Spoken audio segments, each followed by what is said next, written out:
1, 2, 3, come on! ODI in Pune, and then probably another ODI in Ranchi, where we were all poised to chase it down, but rain took the better of the game, and there was a washed out game in Cuttack. It was a 7-match series which India, that is we, ended up winning 3-2.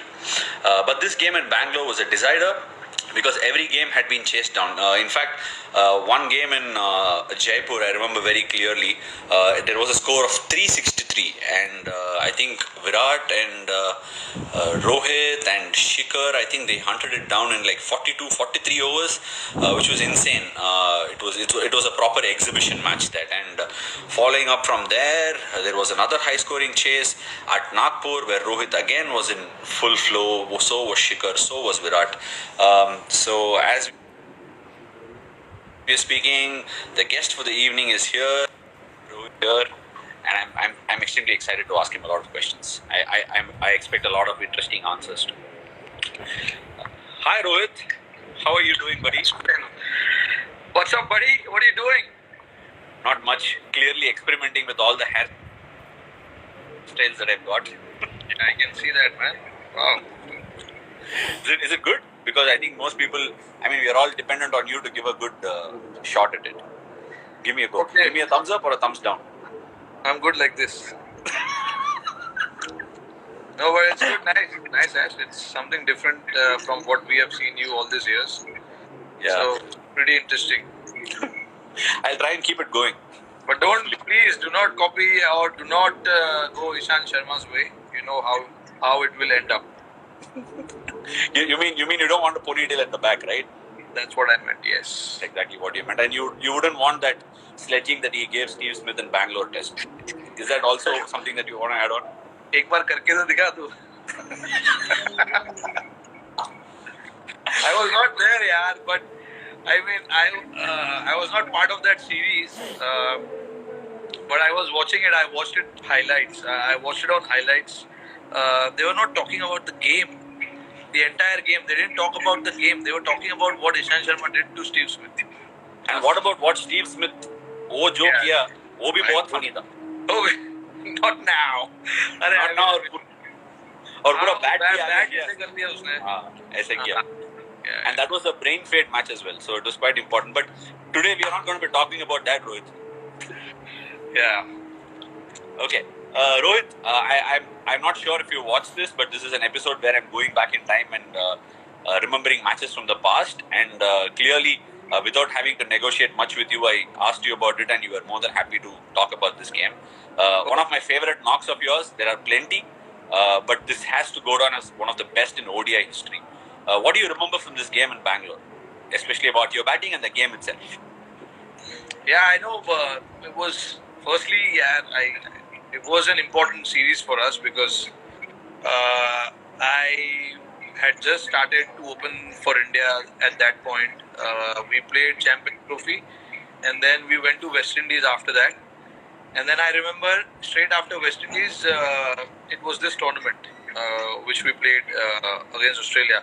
So, and you know how we like to play against Australia. You want to prove a point, you want to beat them, you want to do so many things with them. So it was a good challenge for me to face that team, and I took it upon as a good challenge. I remember before the first game in Jaipur, UV and I, we went to do a pool session, and I remember him telling me, now this is a great opportunity for you. You just started opening the batting, and you get to face, nearly whatever. You get to face from ball one till the last ball is bowled of your innings. So it's a great opportunity for you to now get big 100 in this series. I was getting 40s, 50s, 70s and all that. In Champions Trophy also you were part of it, and I was getting a couple of 50s I got.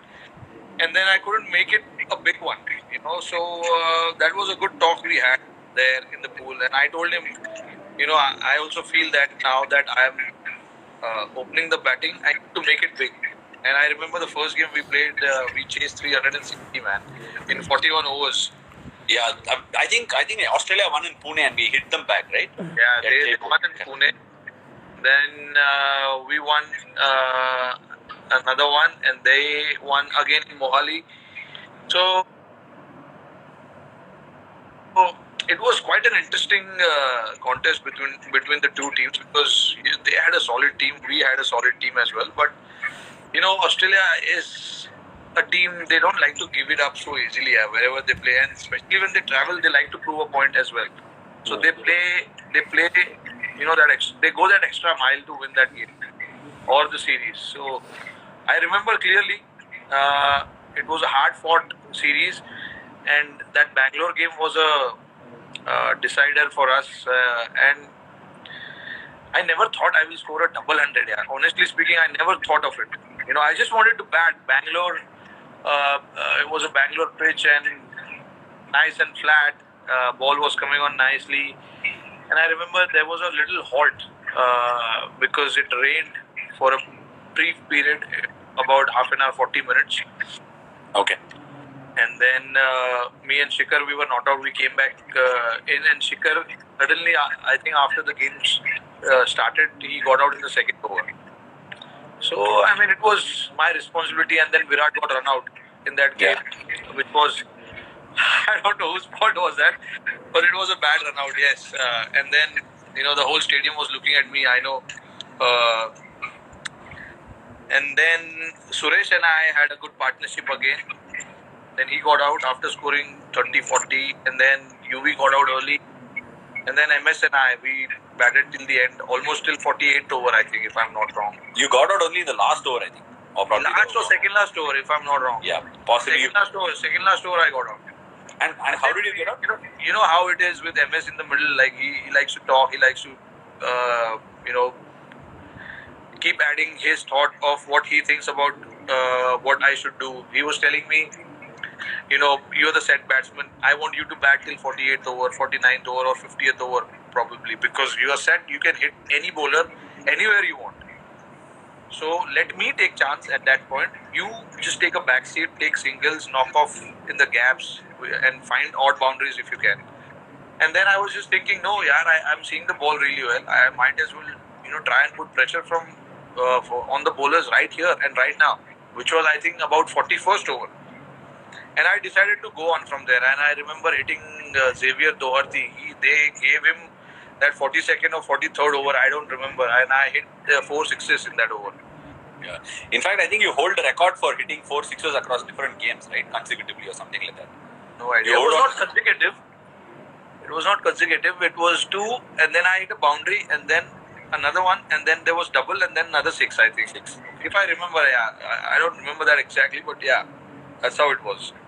And do you remember the number of sixes you hit in the game? Yeah.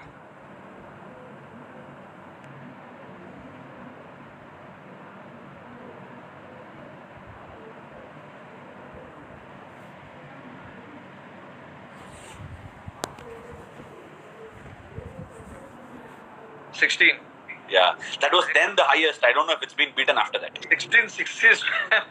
When I went back inside,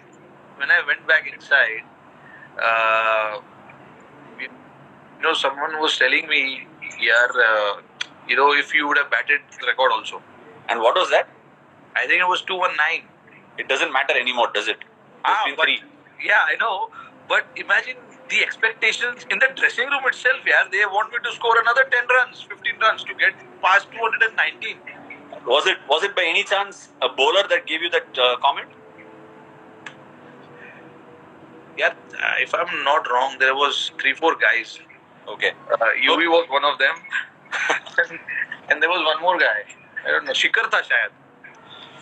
Because you know what, Rohit? I mean, just as you are speaking about it, I remember from about 44th to the 48th over, there was a time when every single ball was either a boundary 6 or a 2.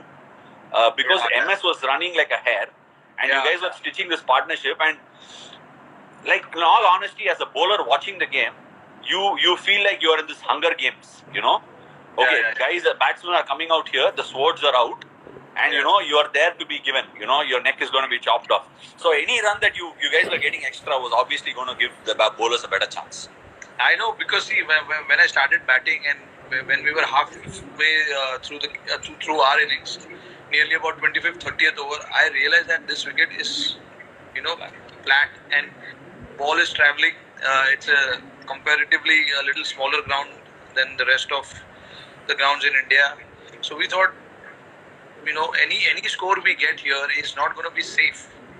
I never thought we'll get nearly about 400. I think we got around 400. 380 odd, I think. 380 odd. 390 if I'm not wrong. So I never thought we'll get that much. And once we got that much, we got 390. We said, okay, probably they have a good batting lineup as well. They might come hard and try and put pressure on our bowlers also. Because anyway, 360s, 340s were being chased very easily in that tournament. That series particularly, and that's, if I remember, so far in my ODI career, that's probably has been the run feast tournament I have been part of. Never ever I have played such a high scoring series before this. So every game it was 300 plus. But do you think the series pattern emerged, or was the batting wickets the wickets were wickets even now when we play, wickets are good, but the quality of batting, from their side, from our side, was just unbelievable. They had solid batting lineup. We had solid batting lineup, but the bowlers we knew at the start of the tournament only that bowlers will be challenged here because we had few inexperience in our bowling lineup. They had few inexperience in their bowling lineup. So either way, it was not so balanced or heavily bowling side from the other side. But we thought, okay, when we played the first game, we thought, okay, it's not going to be. This was the only game probably where the teams have scored 360. I don't think it's going to happen from here on. But second game again we played. I think second game was Nagpur and Mohali both. Yeah.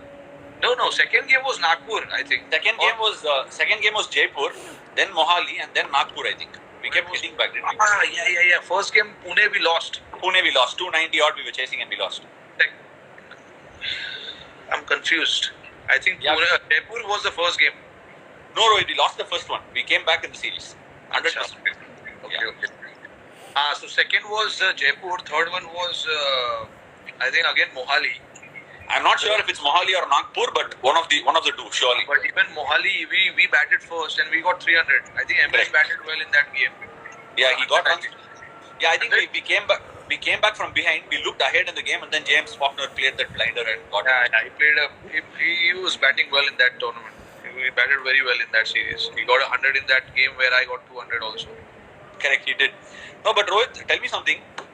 What do you remember from the first innings when you ran Virat out? Because there is a little ran in the sense it's not about whose mistake here. That's not where I'm getting at. I don't want fan clubs throwing their chakus at me. But I'm saying when Virat gets run out, there is a trend that you go on to make a big score. What is it? It puts more onus on you? It happened twice. Even when I scored 264, he got run out in that game and I went on to score 264. But in that Bangalore game also, he was on the strike and he punched the ball, if I'm not wrong, from the right-hand side of the bowler. Correct. So obviously, your natural tendency when you're at the non-striker end is to go back and save yourself. So I went back, and by the time I turned to see where he was right there. And there was no way I could make it to that side because Rohit, forget about it. We have all played it, and we know all these things happen. But I'm asking, does it egg you on so that because Virat is gone, does it put the responsibility on you of saying, okay, this 100 also I need to make? I told you that when I was explaining about it. He got 100 in that game, first game, 50 balls, 100. He was in great form. So obviously, if you lose a player, in that fashion, you want to make it up. You don't want to leave it to someone else, and you need guys who are in form to bat as much as possible. And we lost two of the guys. Shikhar was in great form. He got out. He made 60 or 40, if I'm not wrong. I think he made 60 in that game. Shikhar made 60, correct. Yeah, and Virat got out cheaply. I don't think he didn't get off the mark. He played only 2 balls. So he got out on 0. So obviously it was my responsibility to make sure that I stayed till the end, because we always talk about one batter batting through the innings, and we three of us were in great form. Correct. Having scored a lot of runs in that series. So, I thought, okay, it's my responsibility to be there. Not to make up for anything, but just to be there to score runs and make sure that, okay, now, two of our senior players or informed batsmen are out. Now I got to make the most of it. I was thinking like that, yeah. Actually, this series was only about, Shikhar, yourself, Virat, and to an extent Maxwell, George Bailey, and maybe Watson. That was where the series was, because it was three batters from this side and three batters from this side, and in fact, Yuvipa and MS hardly got much to do in this tournament. Yeah, I think Mohali, MS made some runs, but I think he got 100. He might have got 100. I'm not sure. But apart from that, I think it was mostly about the top three and the quality of top three batting, like you said. Yeah, MS in that game against in the game where I got 200, he got 60 or 40 60 balls. Yes, correct. Something like that. Yeah. 32 balls, 60 or something. Yeah. The helicopter was out because I could see it from the other end. That okay, wow, this is something. So I saw that, and then the three high-scoring games: Jaipur, Nagpur, and Bangalore. Except Bangalore, these two, Jaipur and Nagpur. 80% of the runs were scored by top three batsmen. Correct. So that's probably the reason Raina, UV, and MS didn't get to bat so much. In Mohali, we were put under pressure. We lost wickets up front, and that's how MS got to bat a lot there, along with UV and Raina as well. Correct. Rohit, now with batting done, tell me what you remember from the bowling. You put the captain's hat on, and tell me what you remember about bowling. I only remember one funny incident, which was dismissal of Shane Watson. Okay. Do you remember what happened? How he got out? Jaddu caught the catch of Vinay Kumar and Vinay celebrated, right? No, Jaddu was bowling. He bowled that ball so fast. He bowled that ball so fast. Watson, before he could cut the ball, it hit his inside of the bat. Hit MS's thigh. MS's thigh and went to short third. Correct. I remember it. I clearly remember, and the run out of George Bailey. Correct. Vinay Kumar threw it down from the other end. Correct. He was looking at the bowlers, and by the time he could make it back, ball was already in MS's hand, and he ran him out. Those are the two incidents. And the third one, I'll tell you, I think it was Maxwell. He hit 1-6 of Vinay Kumar, which hit the scoreboard. Yeah, both bada chakka tha. I think it was more than 100 meters. Yeah, I think played a blinder 60 of 20 balls something. Yeah, 20 balls, 19 or 20 balls, he got 60, man. So I told you, we were not sure whether we are going to win this game because the way they were batting and they were way ahead of run rate required. Rohit, the interesting fact that we are all missing in all these chakkas and chokas is the fact that Australia was 138 for 6 and Haddon made a 40 and Maxwell made a 60 in that. And from there, Faulkner got the 100 and took them through. That's what I'm saying. When Maxwell was batting, it was looking very easy for them. Correct. And then obviously George Bailey was in the form of his life. Every game he played, he got 50 plus, 70 plus in that series. If I'm not wrong, I think he got every 90 or something like that. Yeah, right. Yeah. So if I was like, okay, they've got him to come. Now there's Watson who's going to come. Faulkner, Haddon, and all these guys. So it's not going to be that easy for us. And then, like you said, 130 for 6. We thought, okay, now it's done. Now probably we can, take it a little bit easier. We can breathe. But then this guy came, Faulkner, and again. Any idea why Watson came down the order, Rohit? Because I kept on checking again and again, and I couldn't find a reason why. Maybe they wanted him to bat towards the end. They thought the game might go a little close towards the end, so they might need, along with Faulkner, they might need someone else. Probably that's what they were thinking, if I'm not wrong, I guess. Do you also remember the fourth instance where Shami dropped a catch at deep mid-wicket? Yeah, I remember that. The deep wicket it was. Of Faulkner. He ran the usual Shami way, and he thought he's going to take that very easily, and he dropped it. Can you shake the head like how he shakes usually? Not really relieve it. Leave it when we meet and I can do that. But I mean, we all were so pissed at him, seriously, because we thought, okay, this is this is going to be tough now for us because, and a guy like him batting the way he was, and you drop a catch at that point, you start thinking about so many things. Then and the last thing we wanted was to drop anyone's catch, especially Faulkner. Correct. I remember we dropped him at Mohali, and he made us pay for it. He won the game. He won the game. He won the game. He won the game. He got 70, 80 something, I think. It's just 40 balls, 40, 45 balls. Hit Ishant Sharma for 4-6 in 1 over. Yeah. Okay, you basically covered the entire match and made my work very, very easy. Now I'm going to get to a slightly lighter part. Okay. Tell me, where did this name Hitman come from? Were you a fan of the Hitman Heart? Came in that game.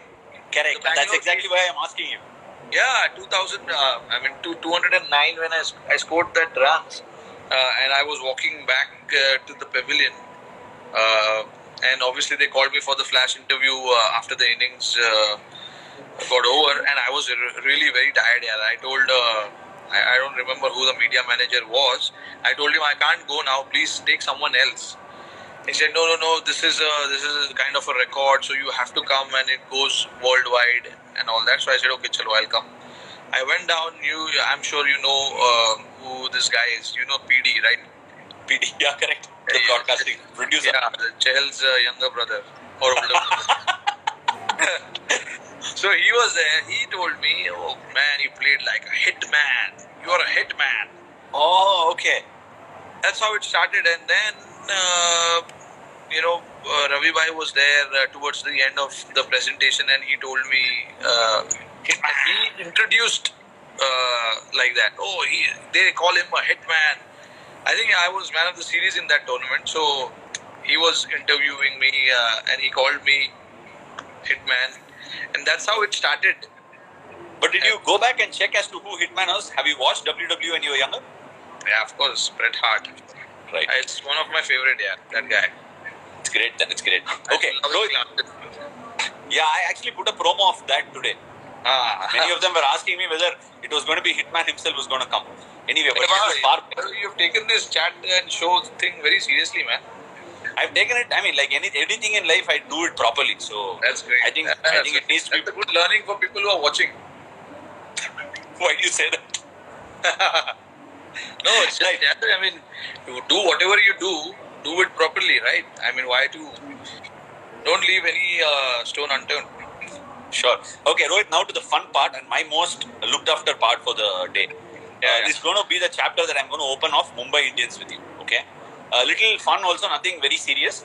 But tell me something, Rohit. Wearing the captain's hat, you came over to Mumbai from Deccan Chargers. In fact, it was a trade, if I'm not wrong. You came over. It was a trade, right? No. I was bought in the auction, the main auction in 2011. Okay, right. So you came over to Mumbai. Obviously, the connect is there. But tell me, when you landed up being the captain of Mumbai, what was it like? What were you going through? Were you learning on the job from Ricky? What was it? See, to be honest, I was made vice captain in 2009 in Deccan Chargers. So I was given that responsibility with that team there. So I used to be thinking about, if I'm the vice captain, I have to think about how I can help Gilly and how I can suggest him, especially about the Indian players, because there were so many unknown players in the team, and what are their strengths, what do they like to do, and when put under pressure, how they react and all that. So all those information was very, very crucial at that stage for Gilly. So I started putting that vice captaincy hat long back actually, and it was great fun for me to also learn about my game and how I talk about cricket, how I talk about various stuff related to cricket, analyzing player, analyzing his strength, weaknesses and all that. And when I came to Mumbai also, they didn't announce me as a vice captain. Obviously, Paji was there, and then Bajjupa was vice captain. But I was always in that core group of Mumbai, even from my first year. So they used to call me about certain queries if they had in the squad. That was that. And then 2013, we got Ricky Ponting in the auction. And Paji at that stage, I think it was 2012 when Paji said, I don't want to captain anymore, and Bajupa was made captain. And then in 2013 season, I don't know what happened, Bajupa was not the captain. So I thought it could be me. But they got Ponting, obviously. Yeah, I mean, because he was in the auction. Yeah, he was in the auction, but I was thinking before the auction, there is nobody else. I think it might be me. So I started thinking in my head back then only that, okay, boss, this might come my way and I need to be ready for it. Then I remember I was part of, I think Oja was the one who we traded from DC. I was very much part of that. That was going to be a question anyway. Yeah, I was part of that trade, and that's how I realized, okay, I might be the captain this year. Who knows? And then during the auction, we got Ponting. So obviously, I thought, okay, chalo. I can't compete with Ponting. But yeah, with being with him, how he handled the team in the first 6 games, even before, he was the first one to arrive in India, much before any other domestic player also. You can imagine his passion, you can imagine his, energy. Like he wanted to feel the team, he wanted to come and understand each and everybody. He was the one who called the shot, and he said, I want to first have a team bonding session with all of them. And you know what the team bonding session was? It was like 4 players sitting together, and let's say if you and I are sitting in front, so what you have to do is you have to talk good things about your player. So I will talk positive about you. Ashwin, I like your off spinner. I like when you started bowling carom ball. So it's good things about you. You always feel good when you listen about yourself, right? So in a way, it made a very positive impact on everybody. On everybody. Like imagine Ponting was in my group, and there were 2 youngsters from domestic cricket. Now Ponting is telling them, I have watched your video. You look solid, man. You can go way up. You can, if you handle the pressure, if you handle this, if you handle that, you will reach where you want to reach. So imagine what that youngster will be feeling. So that was him. So it started from there, and then obviously he was not hitting the ball well. He was not scoring runs. So he said, okay, I have to take myself off from this job and let someone else take it. And there were debate about Dinesh Karthik was also part of the team, because some people were thinking, okay, we can go to Dinesh, but eventually Ponting called me up and he said, we want you to take the team ahead from here, and I know you've got solid game sense and all that. You will do a good job. Okay. So it started from there, and then more or less, I mean, Ponting actually was player come coach. He became player come coach after that, and he was always there to help me. He was always, he always stood in front if there was anything, if there was any issues or whatever. He stood in front. And over the years, 2014, 2015, and 2016, 3 years we worked with him. I worked with him, and I just feel he's the guy from a different planet when it comes to motivating players, understanding what that player has in him, and bring the best out of that player. He's the best in that. The judgment of all these characters, he's so good at it. So good at that. And obviously, I want to finish saying that he's won 2 championships, 2 World Cups he's won. So he knows how to win big championship. And that to me was a great part about him. This internship of having been with Ricky Ponting is something that's priceless, which we have spoken off air as well, where we have discussed about it, how much ever we have discussed about it. But tell me something, what's your engine room like? When I say engine room, what is Rohit Sharma, the captain, like? Planning oriented, trust oriented on players, going out there and following strategies, depending on the engine room or depending on players. What is it? Because a lot of players that play under you tend to, give you the credit of saying, even the other day I was watching Mayank Markande's speak. He was saying that, Rohit bhai gave me the ball and said, I'm there for you, just bowl the ball, That's sort of a reassurance in the game. Do you work with them from practice onto the game and into the engine room of planning? or how is it? Do you let them do what they want and then take over on the field? Yes, see, firstly, I mean, I try and understand what that individual is all about. Whether, if given an opportunity, whether he'll be able to take the pressure or not. And if not, how can I help him to take that pressure? And it starts with all the senior players in the squad. And obviously starts with the captain first. So I think for me, that became more important rather than my batting and the other things. This became to me like the top priority. I have to manage to get the best out of my players, and then I will think about what I want to do with the bat. And that's how I moved forward in all my seasons. And with the help of solid support staff, also it does help. I've got solid bunch of support guys with me, and they're genius. And the major part in this has played by DJ. Because I ask him and he gives me what I want. I will ask him about Mayank Markande, for example, if he's bowling in this situation, what is the likelihood of him or the batsman to put him under pressure? How will he respond, or whether he's got that skills or not, or if he doesn't have the skill, what can we do with him to make sure that he doesn't feel the pressure, he just comes and bowls.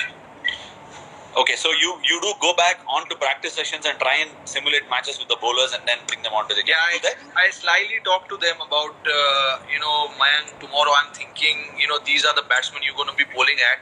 So I feel that, I want you to bowl in the power play. I want you to bowl in the power play, whether it's the first over, second over, third over, fourth over, I don't care. But it will be in the power play, so which means the ball will be nice and hard. There will be few shots hit, but don't get carried away. Don't feel any pressure. Just come and bowl the leg spinner that you bowl. Okay, and I'm not expecting you to do wonders. I am not expecting anything. Just take the ball and bowl the delivery. That's it. I don't want you to do anything else.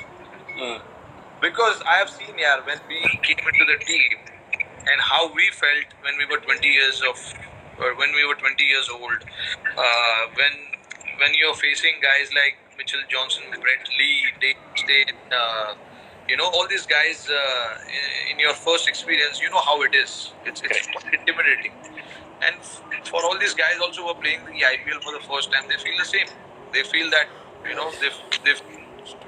they feel the stage is too big. And I've never been in that situation. I've never been in a bigger stage like this. So what if somebody hits me back-to-back sixes? What am I supposed to do? And this is what I do. Before the team meeting, I sit with DJ for an hour and we discuss about all these things. And he's got his input, and I then come and discuss what we need to do, especially with the younger players. See, senior players will take care of their job on its own. They obviously they know what to do and how to handle the pressure. But when it comes to the younger guys who are probably playing the IPL for the first time, they will not. These are the guys you want to be in the best form for you to win the championship. Your senior 6-7 guys will take care of their performances, and they will take care of their body. They'll do whatever is necessary. But it's the other 3-4 guys who are new in the team. There will be a batsman, there will be a bowler. So how you manage those 3-4 guys is very, very crucial. That is what I've learned in the entire IPL that I've played. Okay. Now to a slightly lighter tone. Like you said, DJ, as soon as you spoke about DJ has left me a message. He asked me to ask you, how do you feel about the poor pav, on the pav bhaji that you buy from Shiv Sagar during the IPL at 3 o'clock in the night? And how does the pav feel enough? Is there enough around Mumbai for you to order? What is that? I don't understand. He's saying that every night at 2 o'clock or 2:30 in the night, you order pav bhaji from Shiv Sagar, and there is a routine. He says, along with a lot of other routines that he follows for victory, he says you watch a movie at late night sleeping with 3-4 guys in the theater next to Trident. Then he also says that you have He's one of them. That's exactly one what of them. Said. Yeah. And he also says that the 2:30 pav bhaji is extremely critical for you to be able to make the right decisions on the ground. Madam, 2:30 no chance, man. But yeah, I mean, I've been out a couple of times. We've gone on to that famous place near Chopati. It's one of the best pav bhajis you get there. I've been there many few times. Uh, but yeah, now obviously I've got a if he doesn't know, I've got a little one who is in the house, probably sleeping at that point, or me and Ritika, we both are trying to put her to sleep. So there is no chance, or there is no way of going and eating pav bhajis anymore after midnight. Rohit, now that you posted it, how long does it take for you to put the little one to sleep? Or is she like good and goes to sleep quickly? No, it's not. Yeah, I mean, it's a tough one. Do you sleep in the process as well sometimes? I have. When she was young, I have actually. When they are at that stage of burping, when they feed the milk and they have to be burped, and it's in the middle of the night, you're tired, you want to sleep, you're sleeping, and obviously, yes, I can't let Ritika do everything. So I used to take that responsibility of burping in the night. But yeah, of course, I've gone on to sleep, and I've not realized until Samaira has started to drift away from me, man. So only then I realized, okay, I can't be. So now after that day, I started walking now, because before that I was in the bed doing that. So when you're in the bed, you're relaxed, you're comfortable. So I decided I'm not going to sit and do it. I have to be on my feet here. See, I don't know as a batsman how you feel about it, Rohit, but as a bowler, constantly, when you have somebody nicking off and the catch is referred to the third umpire, no? Yeah. So I'm waiting to see if the catch is carried and it will be given out. That's exactly how I used to feel putting the child to burp, Like once that burp comes out, I feel the decision has been made. That's how I used to sit in the nights waiting for the burp. So I completely empathize with you. Such a relief that you get when they burp and when they go to sleep, and especially when you put them to sleep. And that has been my goal in this lockdown, actually, to put her to sleep. I was not good at this. This was the only thing, I was lacking behind. I was not able to put her to sleep. I rest everything I can do. I was actually doing. But putting her to sleep is something that I couldn't figure out, because obviously that's the reason. I'll tell you is because for 1.5 years, she was away, and even when she was with us on tour, I mean, I used to go back. I used to go to sleep, or she used to go to sleep early, like around 9:30, and that's the time you are out for dinner. Especially I'm talking of the World Cup when she was there. So I never really had an opportunity to be with her and put her to sleep.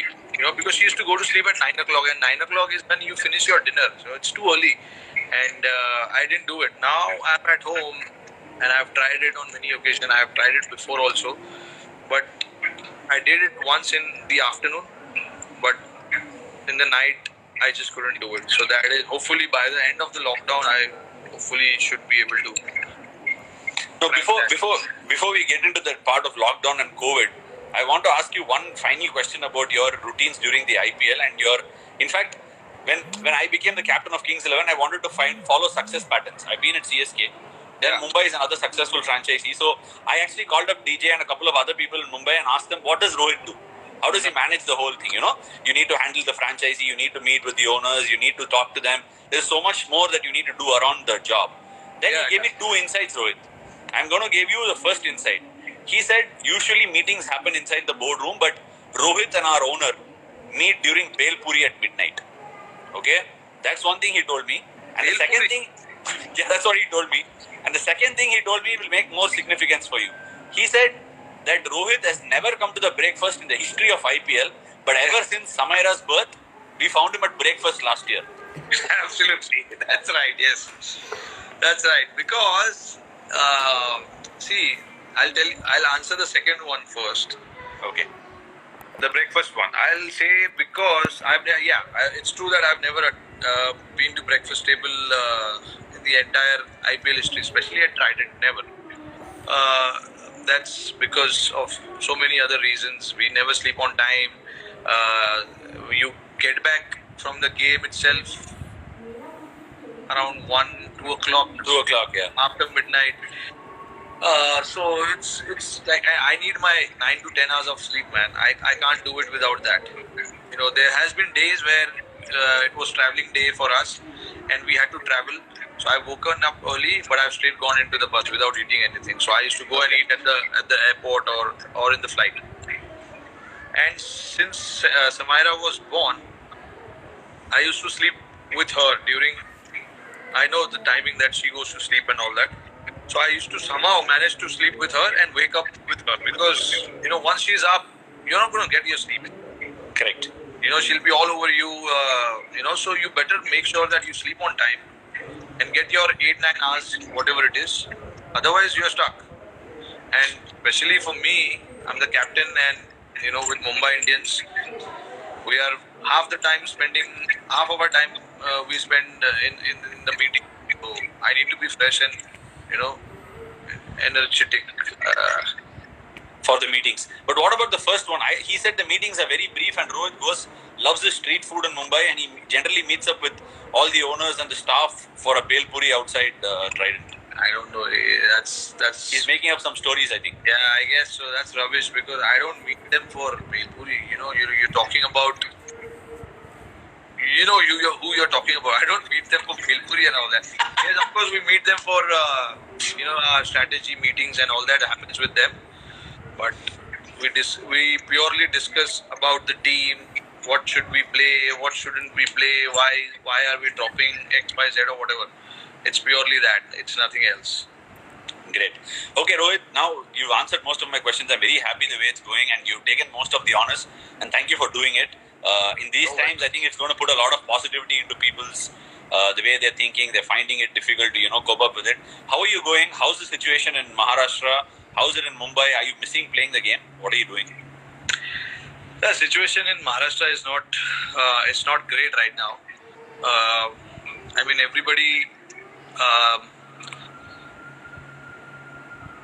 who are in position to talk are talking about various things like following the rules and regulations and all that. And we have done so many promotions to make sure that people stay indoors and all that. Now it's up to the people, man. We can't really do much more than that. And the cops here in Mumbai, you have to just bow down to them because the amount of effort they have put in. I could see it from here. Every day they are on the field, making sure that no one comes out. Going around each lane, making sure that the lane is following the discipline and all that. Because we have a lot of lanes, small lanes. And that is where people try and come out and start creating nuisance. So that is where the cops have been very strict here, and they're making sure that all these people stay inside. It's like it's on us now. We can't blame anyone else. What has to happen has happened. From here on now, we have to control the situation. If we don't engage, if we stay away from people, so maintain social distancing and all of that, this thing can be contained. I'm not saying it's going to go forever, but at least it will be contained. And also, we have to try and remember there are little things that we need to remember while even if we go out for grocery shopping and all that, we need to remember there are 2 or 3 entry points of COVID. One is our nose, mouth, and eyes. These are the 3 entry points. If we manage to, even if we touch something, and if we manage to keep our hands away from the face,